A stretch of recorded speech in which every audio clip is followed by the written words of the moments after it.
Hey everyone, welcome to Sam's Sports Corner episode 61.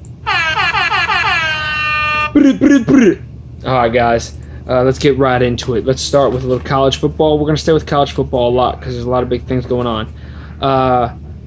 The University of Kansas, the Rock Chalk Jayhawks, over the last 3 years went 3-33, and over the last 9 years went 20-88. They have been the most abysmal D1 football program in the country on a pretty consistent basis.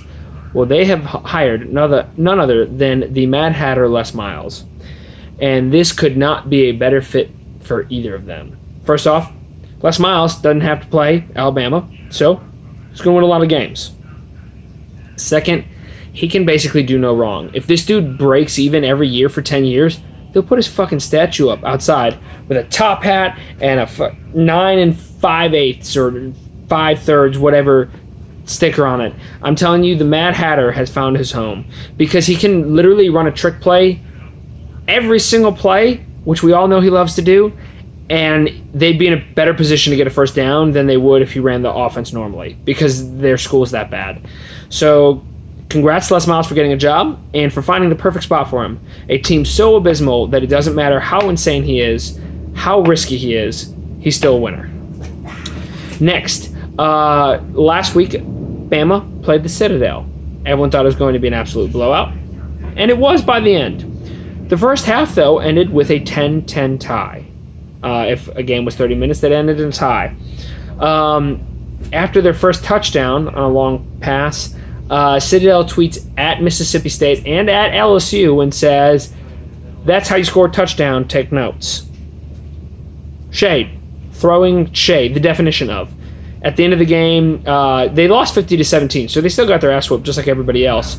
They then tweeted at Ole Miss and said, "Don't worry about it. At Ole Miss football, we still scored more points than you. We didn't forget." If every SEC team in the country is not scheduling a home and home with Citadel, they are missing out on an opportunity. Citadel thinks they're big and bad, that they put up 17 points on basically Alabama's second, third, and fourth string the whole game. Cool. Let's show them what a real SEC schedule looks like. Everybody in the nation should be scheduling a home and home against Citadel. They think they're big and bad? Show them big and bad. Ole Miss Athletic Director Ross Bjork, this is to you. If you do not schedule a home and home against the Citadel, I will start calling for your firing. I really like you. I defend you against everybody else. Schedule a game against the Citadel and let us beat their ass so we can shut them up. To the NFL real quick, as you can tell, rocking my Bears jersey. It's Thanksgiving. Happy Thanksgiving, everyone. Bears are playing the Lions. We are currently the king of the North. We are at first place in the division. We beat the Vikings the other day. The final score didn't show it just because of the Vikings getting a couple garbage time TDs when we were pre-vet defense. But overall, the Bears look great in every phase. Mr. Trubisky's injured this week. I'm not too worried about it. It's a short turnaround on the week. We'll be fine.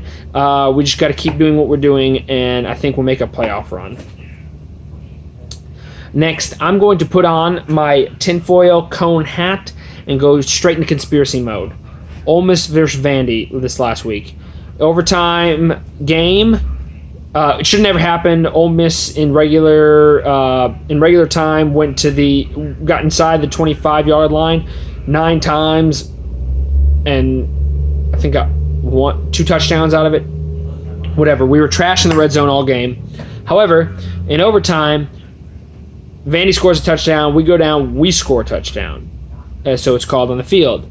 Then it's reviewed by the booth and then sent back to SEC headquarters in Birmingham. This is where the conspiracy comes in. They overturn it on the field. So A.J. Brown catches, tucks, possesses, knee down, ass down, ball comes out, still in his hand, but comes out to the side, and then the Vandy defensive back grabs the ball from him. They ruled it an incomplete, which there's actually no scenario where it can be an incomplete pass because of the fact that it never touched the ground. The Vandy defender pulled it out of his hands after he was already down. The only explanation for this is a complete conspiracy. Vandy needed to win its last 2 games to get bowl eligible. The more SEC teams that are bowl eligible, the more money the SEC gets.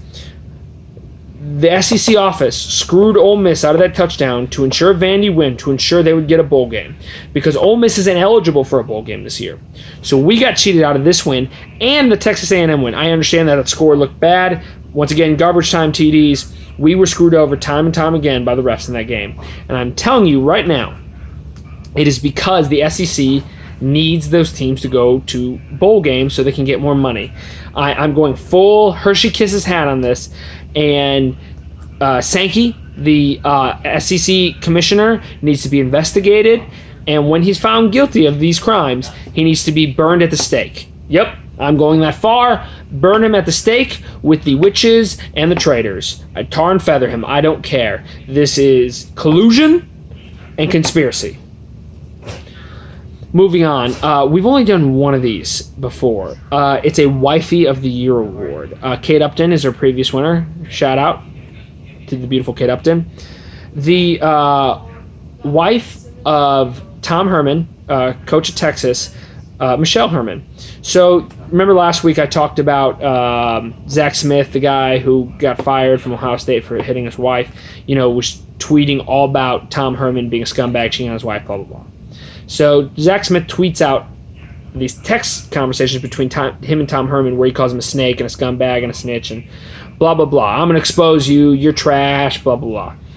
So Tom Herman, not giving a shit what Zach Smith says, his only response to like 10 pages of text is, okay, cool, hook 'em, and then the little hook 'em emoji.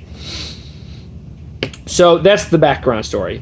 At this last week's game, Texas coach Tom Herman's wife, Michelle Herman, is wearing a t-shirt that says, okay, cool, hook 'em, Texas horns emoji. Beautiful. Just throw it in Zach Smith's face, throw it in the world's face, saying, I'm standing by my man. Hey, maybe he cheated on me, maybe he didn't. My self-respect is worth the $10 million a year he's getting from Texas. Doesn't matter. Or maybe she believes him. I don't know. Either way, I love it. It's a power couple move, and it's a power wifey move. She's saying, I'm ride or die bitch right there, saying, I'm standing by my husband. We love it. We love Michelle Herman. Tom Herman's great. Texas being good at football is good for college football. So we want to keep seeing continued success there. I hope you guys enjoyed this week's episode. Once again, happy Thanksgiving. Can't wait to see you next week.